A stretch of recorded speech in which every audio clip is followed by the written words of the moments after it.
Assalamualaikum warahmatullahi wabarakatuh. Hai, welcome to my channel. Kembali lagi dengan saya Anissa Aulia Ramadhani dengan NIM S1S1220003. Pada video ini saya buat untuk menjelaskan mengenai klasifikasi teks untuk memenuhi tugas mata kuliah Sistem Temu Kembali Informasi. Jadi sebelumnya saya jelaskan dulu sedikit.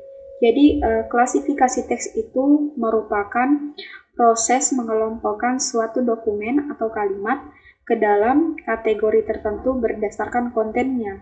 Nah, salah satu pendekatan yang banyak digunakan untuk tugas klasifikasi teks adalah Naive Bayes Classifier. Naive Bayes ini adalah algoritma dari machine learning yang berbasis pada teori probabilitas, khususnya menggunakan prinsip dari teorema Bayes. Metode ini juga disebut naive atau naive karena menganggap bahwa setiap kata dalam teks itu memberikan kontribusi secara independen terhadap penentuan kategori, meskipun dalam kenyataan kata-kata dalam sebuah kalimat umumnya saling terkait. Jadi di sini contoh kasus dari klasifikasi teks dengan naive Bayes itu jumlah kelasnya ada 3, training setnya 8, dan juga test setnya itu 2. Oke, kita langsung saja next ke contoh soalnya. Jadi bisa dilihat di sini training setnya itu ada 8. Ada ini kata-kata dalam dokumen dengan 3 kelas ya atau label, ada teknologi, hukum, dan juga bisnis. Kemudian untuk testing setnya ini ada 2. Kita akan mengecek words in dokumen yang pertama, hakim undang keputusan, itu termasuk dalam label apa. Kemudian juga software sistem informasi, dia itu termasuk dalam label apa. Oke, sekarang kita lanjut saja. Jadi langkah pertama itu kita hitung prior probability tiap kelas. Artinya bahwa kita mau hitung berapa peluang awal sebuah data tersebut termasuk dalam sebuah kelas. Nah, di sini sudah ada rumusnya. P, C sama dengan NC per N. Jadi tadi jumlah dokumennya itu total ada 8. Dan jumlah kelasnya, misalnya kenapa di sini teknologi 3 dokumen, hukum 3 dokumen, dan bisnis 2 dokumen. Kita lihat di sini. Misalnya teknologi, ya ada 3 dokumen. Ada komputer perangkat lunak, rilis software terbaru, dan juga sistem teknologi informasi, ini ada 3. Kemudian juga hukum ada 3, dan bisnis ada 2. Nah, untuk hitung priornya berarti jumlah dokumen per jumlah keseluruhan dokumennya. Jumlah keseluruhan dokumen 3 ditambah 3 tambah 2 sama dengan 8. Kemudian misalnya kayak kelas teknologi, ada 3 dokumen berarti priornya 3/8. Hukum juga ada 3 dokumennya berarti priornya 3/8. Dan bisnis ada 2 dokumen berarti dia 2/8. Next, kita mau hitung peluang kata T muncul di dokumen tiap kelas. Nah, peluang kata dari teknologi ada 9 kata, kemudian peluang kata dalam kelas hukum ada 9 kata juga, dan peluang kata dalam kelas bisnis ada 6 kata. Langkah selanjutnya kita hitung probabilitas kata dengan Laplace smoothing. Di sini sudah ada rumusnya, bisa dilihat. Jadi pertama kita hitung data korpus dari semua dokumen. Kita hitung kata-kata. Kalau misalnya kata-katanya itu kayak sudah double, itu misalnya kata apa ya? Di sini kan komputer 1, perangkat 2, 3 lunak, rilis 4, software 5, terbaru 6. 7 sistem, 8 teknologi, 9 informasi, 10 undang. Nah, di bagian ke-11 juga ini kita bisa lihat di sini ada 2 kali undang-undang. Nah, berarti dia ini dihitung jadi satu kata saja karena sama. Jadi bisa dilihat bahwa jumlah semua kata unik itu ada 23. Kemudian total kata dengan smoothing 9 itu jumlah kata dari teknologi, kemudian ditambah dengan 23 sama dengan 32. Contohnya di sini kelas teknologi, kata software. Kita mau hitung probabilitasnya kata software di dalam kelas teknologi. Rumusnya masukkan ini. TCT 1 ditambah 1. Maksudnya software itu ada satu kata. Per 32 berarti 2 per 32 hasilnya 0,0625. Selanjutnya kita mau hitung skor untuk setiap kelas di dokumen testing. Jadi rumusnya itu adalah ini, kita gunakan rumus posterior probability.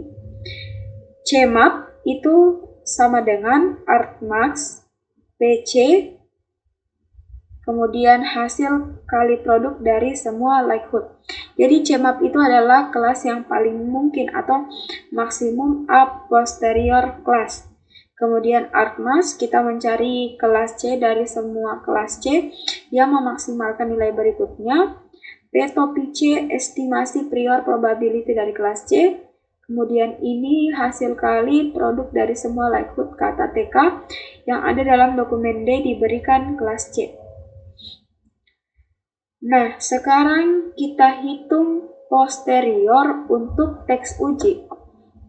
Untuk tes uji yang pertama itu hakim undang keputusan. Kita mau hitung di dalam kelas teknologi.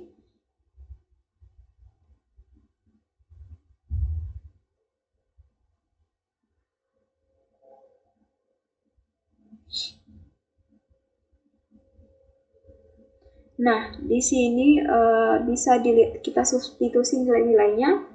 3/8 dikali 1/32 kali 1/32 kali 1/32 sama dengan 0,375 dikali 0,0000305, hasilnya 0,000114.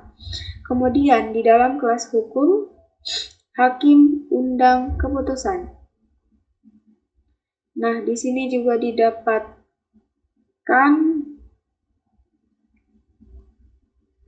3/8 kali 2/32 kali 3/32 kali 2/32, didapatkan hasil 0,375 dikali 0,0117 sama dengan 0,004. Nah, kalau dalam bisnis, karena semua kata dalam T1 hakim undang keputusan tidak ada dalam kelas bisnis kita punya, jadi tidak usah dihitung. Hasilnya itu 0. Next, kita mau hitung posterior untuk teks uji yang kedua, yakni T2 itu software sistem informasi. Di sini kita substitusi nilainya software sistem informasi dalam kelas teknologi. Didapatkan hasil P teknologi itu 3/8. Kemudian dikali 2/32 kali 2/32 kali 2/32 sama dengan 0,375 dikali 0,000244 menghasilkan 0,000915. Nah, kalau kita mau hitung T2 software sistem informasi di dalam kelas hukum, sama layaknya kayak ini dia. Semua kata dalam T2 tidak ada di dalam kelas hukum dan juga kelas bisnis, jadi kita asumsikan hasilnya itu 0. Nah, didapatkan kesimpulan untuk kelas T1 hakim undang keputusan di kelas teknologi menghasilkan 0,000114. Hakim undang keputusan T1 di kelas hukum menghasilkan prior 0,0044. Kemudian hakim undang keputusan di kelas bisnis sama dengan 0. Nah, dokumen T1 ini berarti kita lihat yang mana nilai probabilitasnya paling besar. Hakim undang keputusan. Nah, didapatkan nilai probabilitas yang paling besar itu di kelas hukum dengan nilai 0,0044. Jadi, hakim undang keputusan masuk di dalam label atau kelas hukum. Next, untuk T2, software sistem informasi, kita cek dalam kelas teknologi menghasilkan probabilitas 0,000915. Nah, software sistem informasi di dalam kelas hukum menghasilkan 0, software sistem informasi dalam kelas bisnis menghasilkan 0. Jadi, dokumen T2 ini, dia nilai probabilitasnya yang paling besar ada di kelas teknologi. Berarti dokumen T2 dikelompokkan dalam kelas teknologi. Nah, jadi hal ini itu menunjukkan bahwa model Knight Bayes berhasil mengelompokkan dokumen sesuai dengan karakteristik kata-kata yang dominan dalam masing-masing teks. Nah, sekian penjelasan mengenai klasifikasi teks Knight Bayes dalam mata kuliah Sistem Temu Kembali Informasi. Mohon maaf bila terdapat kekurangan atau kesalahan dalam penjelasannya. Saya akhiri dengan ucapan wassalamualaikum warahmatullahi wabarakatuh. Thank you for watching.